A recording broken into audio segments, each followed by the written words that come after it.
Welcome back, everyone. I'm really glad you're still with me for this journey. We've reached a point in the story where the initial wonder is gone, and the real-world consequences are starting to hit Victor hard. Before we jump into the next part of this descent, do me a solid. Hit that subscribe button if you haven't yet, and smash the like button to help the channel grow.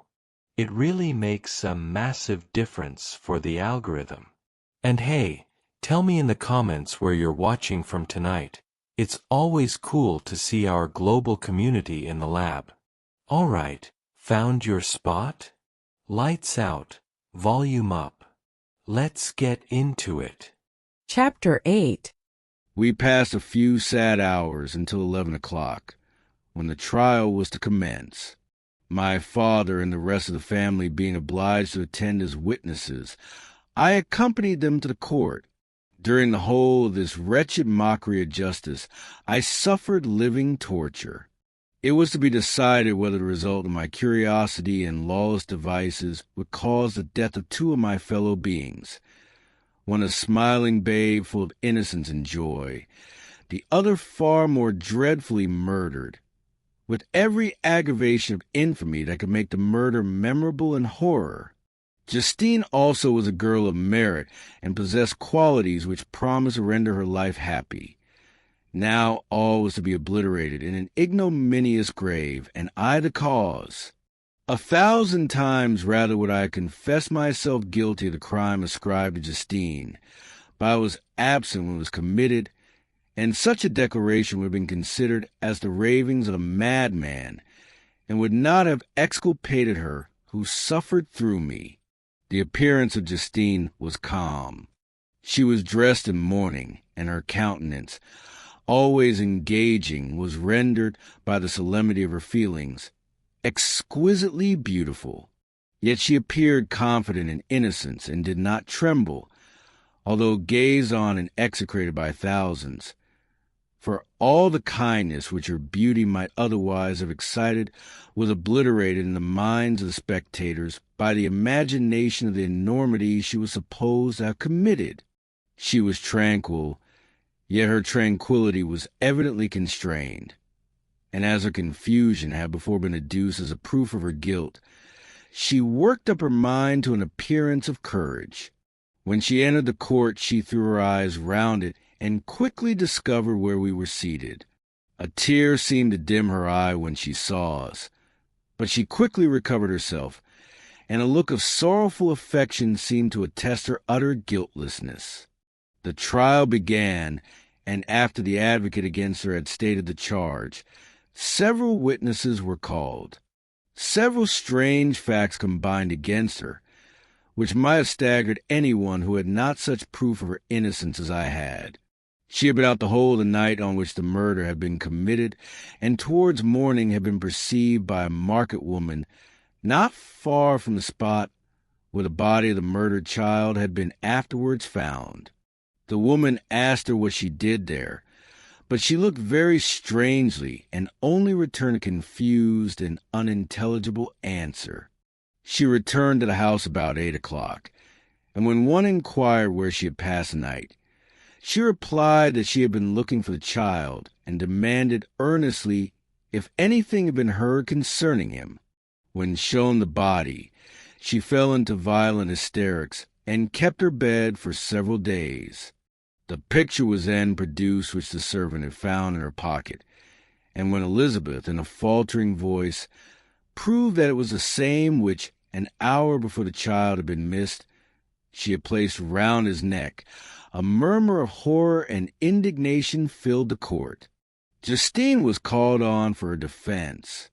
As the trial had proceeded, her countenance had altered. Surprise, horror, and misery were strongly expressed. Sometimes she struggled with her tears, but when she was desired to plead, she collected her powers and spoke in an audible, although variable voice. "God knows," she said, "how entirely I am innocent, but I do not pretend that my protestation should acquit me. I rest my innocence on a plain and simple explanation of the facts which have been adduced against me, and I hope the character I have always borne will incline my judges to a favorable interpretation where any circumstance appears doubtful or suspicious. She then related that, by the permission of Elizabeth, she had passed the evening of the night on which the murder had been committed at the house of an Inaction, a village situated at about a league from Geneva. On her return, at about 9 o'clock, she met a man who asked her if she had seen anything of the child who was lost. She was alarmed by this account and passed several hours in looking for him. When the gates of Geneva were shut, and she was forced to remain several hours of the night in a barn belonging to a cottage, being unwilling to call up the inhabitants, to whom she was well known. Most of the night she spent here watching. Towards morning she believed that she slept for a few minutes. Some steps disturbed her, and she awoke.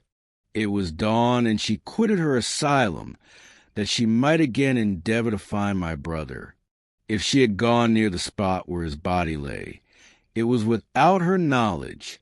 That she had been bewildered when questioned by the market woman was not surprising, since she had passed a sleepless night, and the fate of poor William was yet uncertain. Concerning the picture, she could give no account.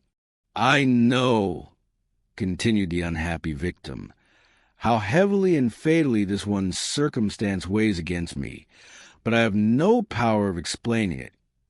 And when I have expressed my utter ignorance, I am only left with conjecture concerning the probabilities by which it might have been placed in my pocket.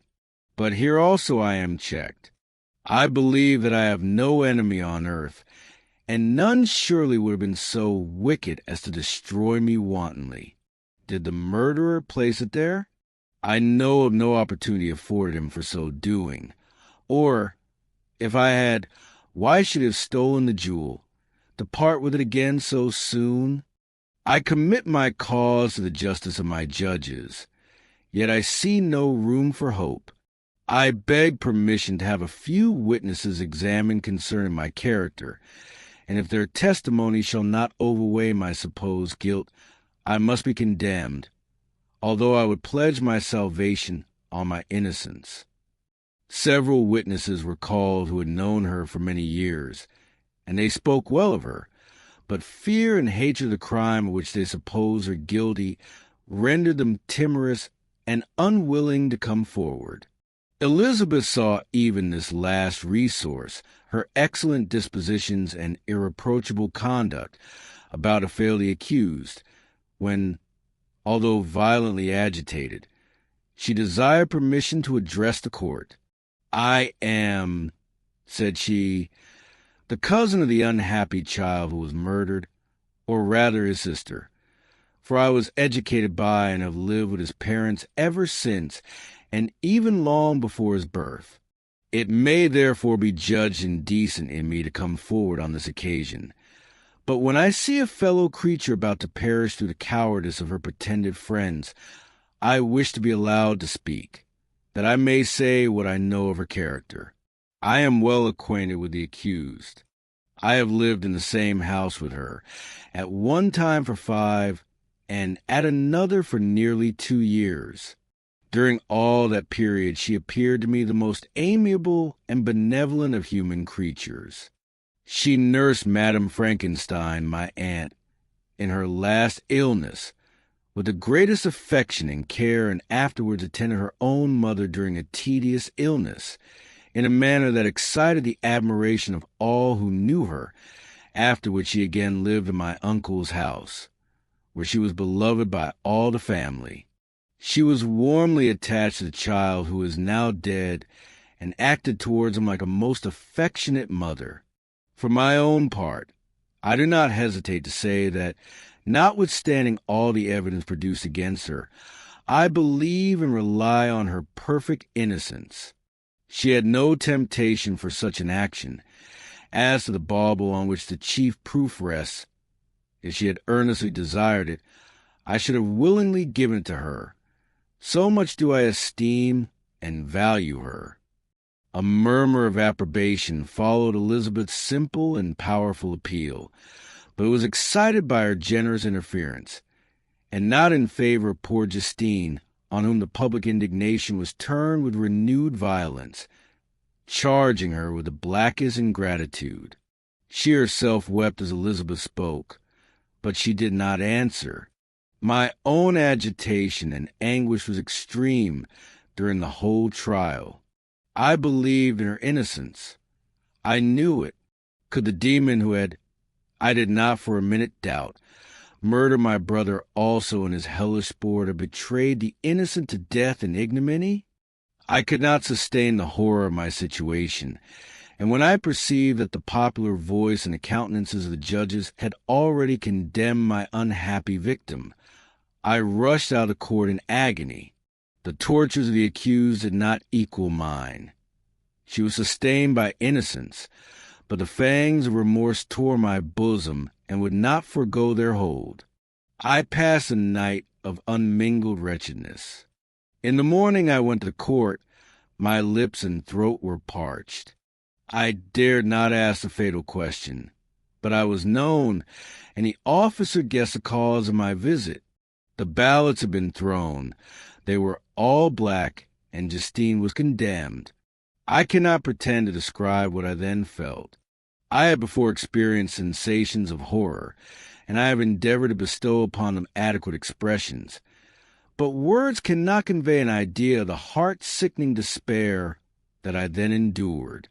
The person to whom I addressed myself added that Justine had already confessed her guilt. That evidence, he observed, was hardly required in so glaring a case. But I am glad of it, and indeed, none of our judges like to condemn a criminal upon circumstantial evidence, be it ever so decisive. This was strange and unexpected intelligence. What could it mean? Had my eyes deceived me? And was I really as mad as the whole world would believe me to be if I disclosed the object of my suspicions? I hastened to return home, and Elizabeth eagerly demanded the result. "My cousin," replied I, "it is decided as you may have expected.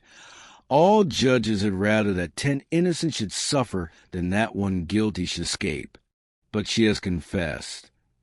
This was a dire blow to poor Elizabeth, who had relied with firmness upon Justine's innocence.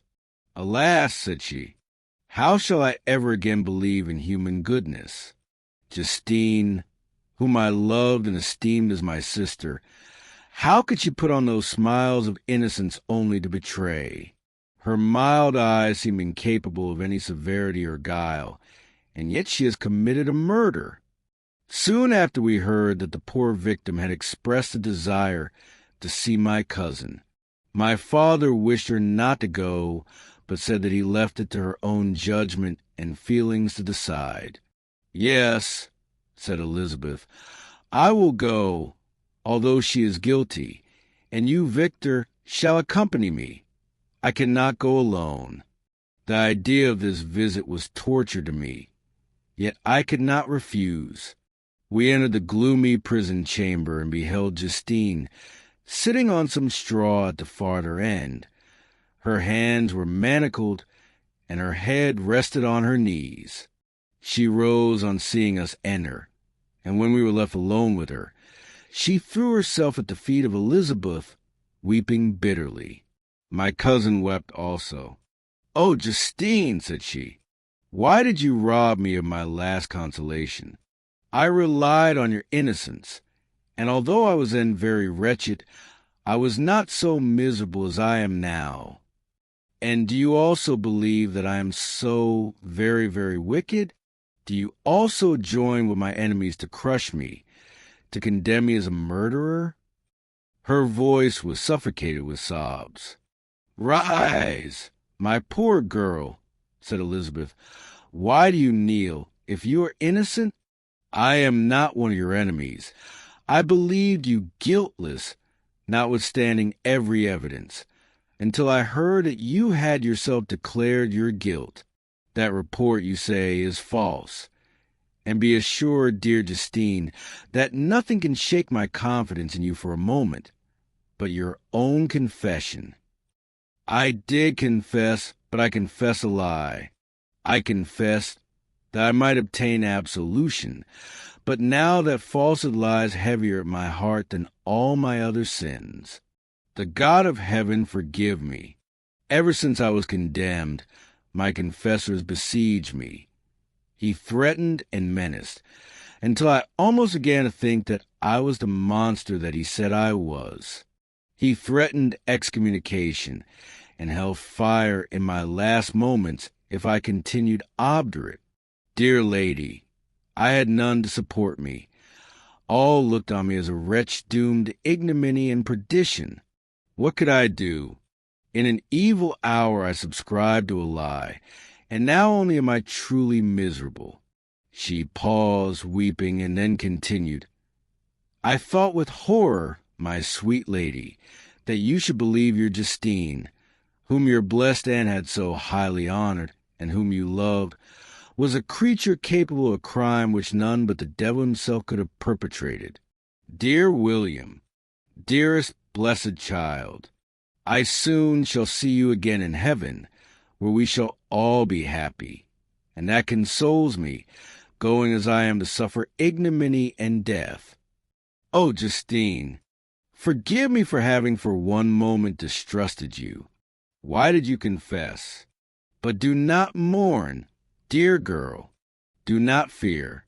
I will proclaim, I will prove your innocence. I will melt the stony hearts of your enemies by my tears and prayers. You shall not die. You, my playfellow, my companion, my sister, perish on the scaffold.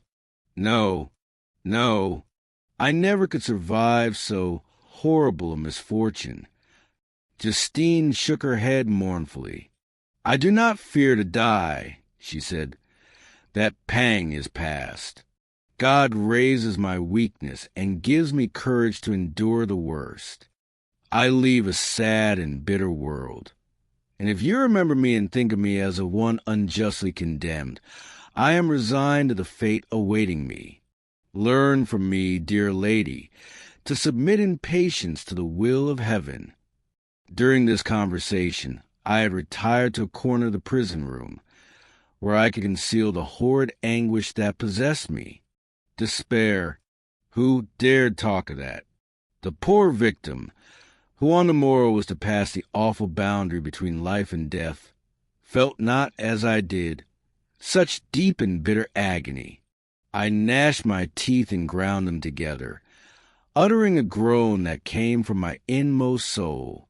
Justine started. When she saw who it was, she approached me and said, Dear sir, you are very kind to visit me. You, I hope, do not believe that I am guilty? I could not answer. No, Justine, said Elizabeth. He is more convinced of your innocence than I was, for even when he heard that you had confessed, he did not credit it. I truly thank him. In these last moments, I feel the sincerest gratitude towards those who think of me with kindness. How sweet is the affection of others to such a wretch as I am! It removes more than half my misfortune, and I feel as if I could die in peace now that my innocence is acknowledged by you, dear lady, and your cousin. Thus the poor sufferer tried to comfort others and herself. She indeed gained the resignation she desired. But I, the true murderer, felt the never-dying worm alive in my bosom, which allowed of no hope or consolation. Elizabeth also wept and was unhappy, but hers also was the misery of innocence, which, like a cloud that passes over the fair moon, for a while hides but cannot tarnish its brightness. Anguish and despair had penetrated into the core of my heart. I bore a hell within me which nothing could extinguish.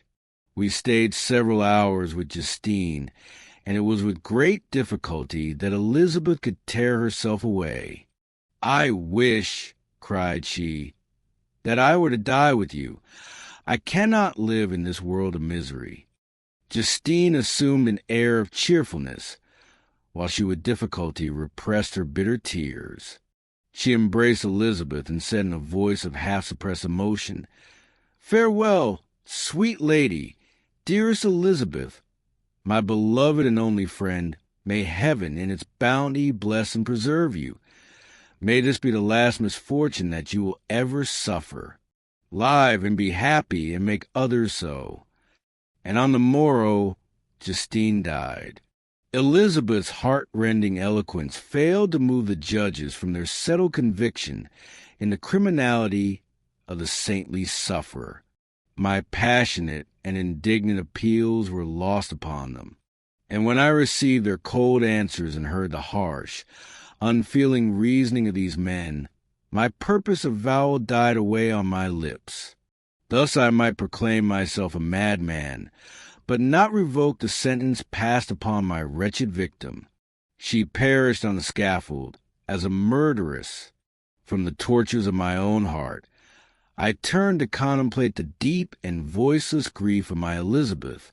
This also was my doing, and my father's woe, and the desolation of that late so smiling home, all was the work of my thrice accursed hands.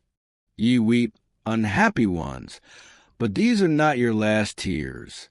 Again shall you raise the funeral wail, and the sound of your lamentations shall again and again be heard. Frankenstein, your son, your kinsman, your early, much-loved friend, he who would spend each vital drop of blood for your sakes, who has no thought nor sense of joy except as it is mirrored also in your dear countenances, who would fill the air with blessings and spend his life in serving you. He bids you weep, to shed countless tears, happy beyond his hopes, if thus inexorable fate be satisfied, and if the destruction pause before the peace of the grave have succeeded to your sad torments. Thus spoke my prophetic soul, as, torn by remorse, horror, and despair, I beheld those I loved spend vain sorrow upon the graves of William and Justine, the first hapless victims to my unhallowed arts. Chapter 9. Nothing is more painful to the human mind than, after the feelings have been worked up by a quick succession of events, the dead calmness of inaction and certainty which follows and deprives the soul both of hope and fear. Justine died, she rested, and I was alive. The blood flowed freely in my veins, but a weight of despair and remorse pressed on my heart which nothing could remove. Sleep fled from my eyes.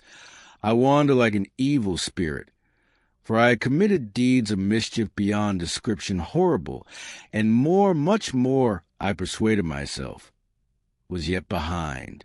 Yet my heart overflowed with kindness and the love of virtue. I had begun life with benevolent intentions, and thirsted for the moment when I should put them in practice, and make myself useful to my fellow beings. Now all was blasted. Instead of that serenity of conscience which allowed me to look back upon the past with self-satisfaction, and from thence to gather promise of new hopes, I was seized by remorse and the sense of guilt, which hurried me away to a hell of intense tortures such as no language can describe. This state of mind preyed upon my health, which had perhaps never entirely recovered from the first shock it had sustained. I shunned the face of man. All sound of joy or complacency was torture to me. Solitude was my only consolation. Deep, dark, death-like solitude. My father observed with pain the alteration perceptible in my disposition and habits, and endeavored by arguments deduced from the feelings of a serene conscience and guiltless life to inspire me with fortitude and awaken in me the courage to dispel the dark cloud which brooded over me. "Do you think, Victor," said he, "that I do not suffer also? No one could love a child more than I loved your brother." Tears came into his eyes as he spoke. But is it not a duty to the survivors that we should refrain from augmenting their unhappiness by an appearance of a moderate grief? It is also a duty owed to yourself, for excessive sorrow prevents improvement or enjoyment, or even the discharge of daily usefulness, without which no man is fit for society. This advice, although good, was totally inapplicable to my case. I should have been the first to hide my grief and console my friends if remorse had not mingled its bitterness, and terror its alarm, with my other sensations. Now I could only answer my father with a look of despair, and endeavor to hide myself from his view. About this time we retired to our house at Belrive. This change was particularly agreeable to me. The shutting of the gates regularly at 10 o'clock and the impossibility of remaining on the lake after that hour had rendered our residence within the walls of Geneva very irksome to me. I was now free. Often, after the rest of the family had retired for the night, I took the boat and passed many hours upon the water. Sometimes with my sail set, I was carried by the wind, and sometimes, after rowing into the middle of the lake, I left the boat to pursue its own course and gave way to my own miserable reflections. I was often tempted, when all was at peace around me, and the only unquiet thing that wandered restless in a scene so beautiful and heavenly, if I except some bat or the frogs, whose harsh and interrupted croaking was heard only when I approached the shore, often, I say, I was tempted to plunge into the silent lake, that the waters might close over me and my calamities forever. But I was restrained when I thought of the heroic and suffering Elizabeth, whom I tenderly loved, and whose existence was bound up in mine. I thought also of my father and surviving brother. Should I by my base desertion leave them exposed and unprotected to the malice of the fiend whom I had let loose among them? At these moments I wept bitterly and wished that peace would revisit my mind only that I might afford them consolation and happiness. But that could not be. Remorse extinguished every hope. I had been the author of unalterable evils, and I lived in daily fear lest the monster whom I created should perpetrate some new wickedness. I had an obscure feeling that all was not over, and that he would still commit some signal crime, which by its enormity should almost efface the recollection of the past. There was always scope for fear so long as anything I loved remained behind. My abhorrence of this fiend cannot be conceived. When I thought of him, I gnashed my teeth. My eyes became inflamed, and I ardently wished to extinguish that life which I had so thoughtlessly bestowed. When I reflected on his crimes and malice, my hatred and revenge burst all bounds of moderation. I would have made a pilgrimage to the highest peak of the Andes, could I, when there, have precipitated him to their base.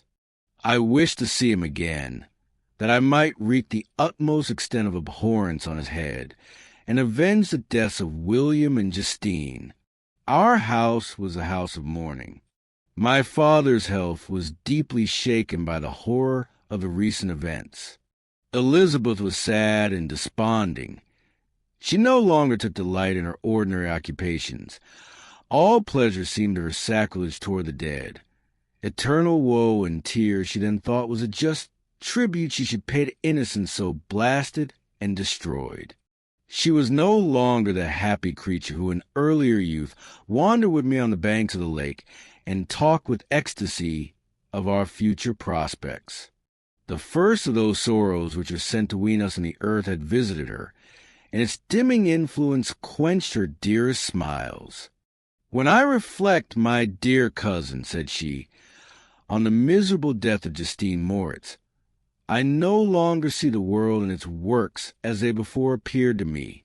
Before, I looked upon the accounts of vice and injustice that I read in books or heard from others as tales of ancient days or imaginary evils. At least they were remote and more familiar to reason than to the imagination. But now misery has come home, and men appear to me as monsters thirsting for each other's blood. Yet I am certainly unjust. Everybody believed that poor girl to be guilty, and if she could have committed the crime for which she suffered, assuredly she would have been the most depraved of human creatures. For the sake of a few jewels, to have murdered the son of her benefactor and friend, a child whom she had nursed from its birth, and appeared to love as if it had been her own. I could not consent to the death of any human being, but certainly I should have thought such a creature unfit to remain in the society of men. But she was innocent. I feel she was innocent. You are of the same opinion, and that confirms me. Alas, Victor, when falsehood can look so like the truth, who can assure themselves of certain happiness? I feel as if I were walking on the edge of a precipice, towards which thousands are crowding and endeavoring to plunge me into the abyss. William and Justine were assassinated, and the murderer escapes. He walks about the world free, and perhaps respected. But even if I were condemned to suffer on the scaffold for the same crimes, I would not change places with such a wretch. I listened to this discourse with extremest agony. I, not indeed, but in effect, was the true murderer. Elizabeth read my anguish in my countenance, and kindly taking my hand, said, "My dearest friend, you must calm yourself. These events have affected me. God knows how deeply, but I am not so wretched as you are. There is an expression of despair, and sometimes of revenge, in your countenance that makes me tremble. Dear Victor, banish these dark passions. Remember the friends around you, who center all their hopes in you. Have we lost the power of rendering you happy? Ah, while we love, while we are true to each other, here in this land of peace and beauty, your native country, we may reap every tranquil blessing. What can disturb our peace?" And could not such words from her whom I fondly prized before every other gift of fortune suffice to chase away the fiend that lurked in my heart? Even as she spoke, I drew near to her, as if in terror, lest at that very moment the destroyer had been near to rob me of her. Thus not the tenderness of friendship, nor the beauty of earth, nor of heaven, could redeem my soul from woe. The very accents of love were ineffectual. I was encompassed by a cloud which no beneficial influence could penetrate. The wounded deer dragging its fainting limbs to some untrodden brake, there to gaze upon the arrow which had pierced it, and to die, was but a type of me. Sometimes I could cope with the sullen despair that overwhelmed me, but sometimes the whirlwind passions of my soul drove me to seek, by bodily exercise and by change of place, some relief from my intolerable sensations. It was during an access of this kind that I suddenly left my home, and bending my steps toward the near Alpine valleys, sought in the magnificence, the eternity of such scenes, to forget myself and my ephemeral, because human, sorrows. My wanderings were directed towards the Valley of Chamounix. I had visited it frequently during my boyhood. 6 years had passed since then. I was a wreck, but not a change in those savage and enduring scenes. I performed the first part of my journey on horseback. I afterwards hired a mule, as the more sure-footed and least liable to receive injury on these rugged roads. The weather was fine. It was about the middle of the month of August, nearly 2 months after the death of Justine, that miserable epoch from which I dated all my woe. The weight upon my spirit was sensibly lightened as I plunged yet deeper in the ravine of Arve. The immense mountains and precipices that overhung me on every side, the sound of the river raging among the rocks, and the dashing of the waterfalls around spoke of a power mighty as omnipotence. And I ceased to fear or bend before any being less almighty than that which had created and ruled the elements, here displayed in their most terrific guise. Still, as I ascended higher, the valley assumed a more magnificent and astonishing character. Ruined castles hanging on the precipices of piny mountains, the impetuous Arve, and cottages every here and there peeping forth from among the trees, formed a scene of singular beauty. but it was augmented and rendered sublime by the mighty Alps, whose white and shining pyramids and domes towered above all, as belonging to another earth, the habitations of another race of beings.